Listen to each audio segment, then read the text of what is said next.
माँ, माँ। अरे क्या माँ माँ कर रहा है? बकरी का बच्चा है क्या? अरे माँ, मजाक छोड़ो। मुझे फाइनली वो मेन चौराहे वाली दुकान मिल गई है। अब देखना, आपका बेटा दुगनी स्पीड से पैसा कमाएगा।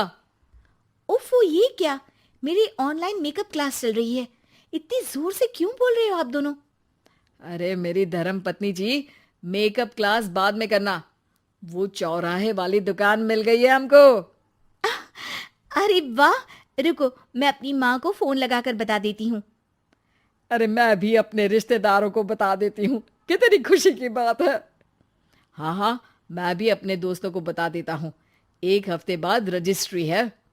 बस, घर में खुशी का मौका था। उन तीनों ने अपने अपने फोन उठाए और लोगों में बात फैलाना शुरू कर दिया। और रही सही कसर श्वेता बहू ने अपने पड़ोस में सबको बताकर कर दी। अरे वर्मा आंटी, अब हम भी जल्दी कार ले लेंगे। घर का रेनोवेशन होगा और ठाट से रहेंगे हम भी। अरे, ऐसा क्या हुआ? लॉटरी बाटरी लग गई है क्या? अरे, इस बार चौराहे वाली मॉल में हमको भी दुकान मिल गई है। दुकान नंबर 21, जो एकदम चौराहे पर है। अब ग्राहक बढ़ेंगे तो आमदनी भी बढ़ेगी ही ना। अरे वाह, कितनी खुशी की बात है। मैं बहुत खुश हूँ तुम्हें इतना खुश देख के। बाकी एक बात कहूँ, सबको मत बताते फिरना। किसी की नजर लग जाएगी तो खुशी की खबर वापस लौट जाएगी। हैं? ऐसे थोड़ी ना होता है।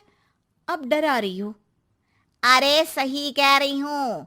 काली नजर कहते हैं इस चीज को, जब आप किसी को कुछ बताओ और वो काम बिगड़ जाए। अरे लेकिन मैं तो। तुमने सबको बता दिया ना? हाँ, फोन लगा लगा के। हम्म, अब बच के रहना। काली नजर बड़ी खतरनाक होती है।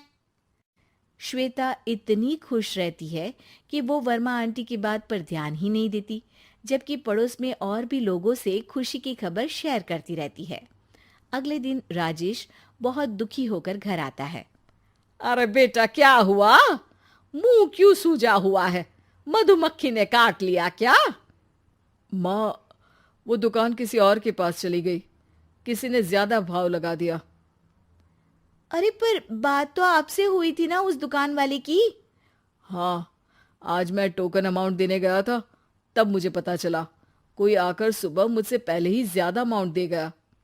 हम्म, काली नजर। क्या? क्या कहा? वर्मा आंटी ने समझाया था कि किसी को बताना मत, वरना काली नजर लग जाएगी।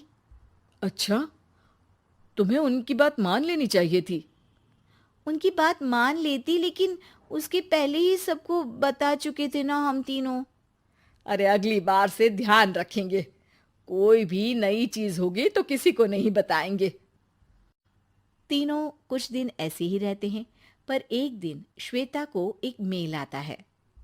राजेश, मेरा ऑनलाइन मेकअप कोर्स कंप्लीट हो गया। अब मैं खुद का पार्लर खोल सकती हूँ। अरे वाह, अपने मोहल्ले में ही खोलते हैं। ये जो घर के सामने दुकान है ना, वहीं। हाँ, यहाँ सस्ती भी मिल जाएगी। अगले दिन श्वेता वर्मा आंटी के पास जाती है, मिठाई का डब्बा लेकर। अरे आओ आओ, कैसे आना हुआ? जोर से नहीं बोलूंगी। वो सामने वाली दुकान है ना, वहां मैं अपनी पार्लर की दुकान खोलने वाली हूँ। उसकी मिठाई है। अरे वाह, बहुत बधाई हो तुमको। हाँ, मैं कमाने लगूंगी तो राजेश पर पूरे घर का बोझ नहीं रहेगा ना आंटी जी। ये तो है। पर ये बता कि तूने ये बात किसी और को तो नहीं बताई ना? अरे नहीं नहीं, पिछली बार गलती कर दी थी। काली नजर लगी किसी की और राजेश के हाथ से वो दुकान चली गई थी। सबको मत बताना। चलो मैं चलती हूँ, कल दुकान की बात करने भी तो जाना है। अगले दिन श्वेता दुकान के लिए मालिक से बात करने जाती है। अरे लेकिन दुकान तो हम कल रात को ही किसी को दे चुके हैं। कल ही? हाँ, कल ही। 2 दिन बाद कोई यहाँ पार्लर भी खोल लेगा। अब कहीं और दुकान देख लीजिए। अरे पर हमको भी तो पार्लर ही खोलना था। हाँ भाई, एक ही दुकान है, आधी आधी तो नहीं दे सकता ना मैं। राजेश और श्वेता घर पर हताश होकर आ जाते हैं। इस बार तो किसी को बताया भी नहीं था, अब किसकी काली नजर लग सकती है। सुनो, तुमने माँ को बताया था क्या?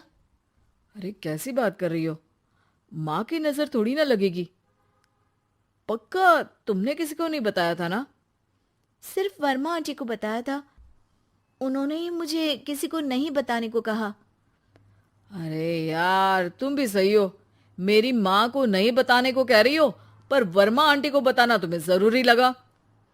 अरे वर्मा आंटी ने ही तो काली नजर के बारे में बताया था ना, वो हमेशा हमारा भला ही तो चाहती हैं। मेरी माँ भी हमारा भला ही चाहती है। अरे पर चिल्ला क्यों रहे हो? बात नहीं कर सकते क्या आराम से? नहीं आता वो आराम से बात करना, और करना भी नहीं चाहता हूं मैं। दुकान जाने का दुख गुस्से में बदल गया था और राजेश और श्वेता में बात बंद हो गई थी। 2 दिन बाद मोहल्ले में पार्लर का इनॉग्रेशन हुआ, जिसमें मोहल्ले के सभी लोगों को बुलाया गया, पर श्वेता, राजेश और माँ नहीं जाते। माँ, अंदर आ जाओ, क्या देख रही हो? अरे नया पार्लर देख रही हूं अपने आंगन से। देखो, माँ को दूसरे का सुख देखने में कितना मजा आ रहा है, मेरा दुख नहीं दिख रहा इन्हें। यह मेरा पार्लर भी तो हो सकता था। अरे चुप रहो यार, हर बात में लड़ाई क्यों ढूंढ रही हो? राजेश और श्वेता फिर बहस करने लगते थे। तभी माँ ने दोनों को बाहर बुलाया। अरे जरा देखो तो, दुकान चलाने वाले का बोर्ड पर नाम क्या लिखा है? श्रुति वर्मा। गाड़ी निकाले बेटा, हमें कहीं जाना है। काली नजर का इलाज कराने? राजेश अपनी बाइक निकालता है। तीनों ट्रिपलिंग कर रहे हैं। माँ राजेश को उस मॉल वाली दुकान पर लेकर जाती है जहां राजेश अपनी दुकान खोलने वाला था। यही दुकान लेना चाहता था ना तू? हाँ, पर इनको भी दुखी करने लेकर आई हो क्या यहाँ पर दुकान दिखाकर? वहाँ काफी नहीं था? अरे श्वेता, थोड़ा सब्र रख, अभी पता चलेगा कि हम यहाँ क्यों आए हैं। बता, इस दुकान चलाने वाले का नाम क्या है? अनुपम वर्मा। कुछ समझ में आया? वो दुकान वाली श्रुति वर्मा, ये दुकान वाला अनुपम वर्मा, और हमारे पड़ोस में हमने उस दुकानों के बारे में बताया किसको था? अब वर्मा आंटी को। मतलब वर्मा आंटी ही हमारा काम बिगाड़ रही है? नहीं नहीं, ऐसा नहीं हो सकता, ये बस इत्तेफाक है। राजेश अपना फोन निकालता है और श्रुति वर्मा और अनुपम वर्मा के नाम फेसबुक पर सर्च करता है, जहां ये दोनों ही वर्मा आंटी के रिश्तेदार होते हैं। श्वेता को समझ में आ जाता है कि वर्मा आंटी की ही नजर काली नजर है। अब क्या करना है? कोई भी खुशी की खबर हो तो काली नजर से बचना है, यानी वर्मा आंटी से बचना है। अरे पर मुझे ये समझ में नहीं आया कि वो हमारे साथ ऐसा क्यों करेंगी। अरे बेटा, एक सीख है, दूर के आदमी को आपकी तरक्की से कम परेशानी होगी, पड़ोसी को ज्यादा। दोनों माँ की बात में हामी भरते हैं और अगला काम चुपचाप करने की कसम खाते हैं, ताकि आगे से वर्मा आंटी कोई काम ना बिगाड़ सके।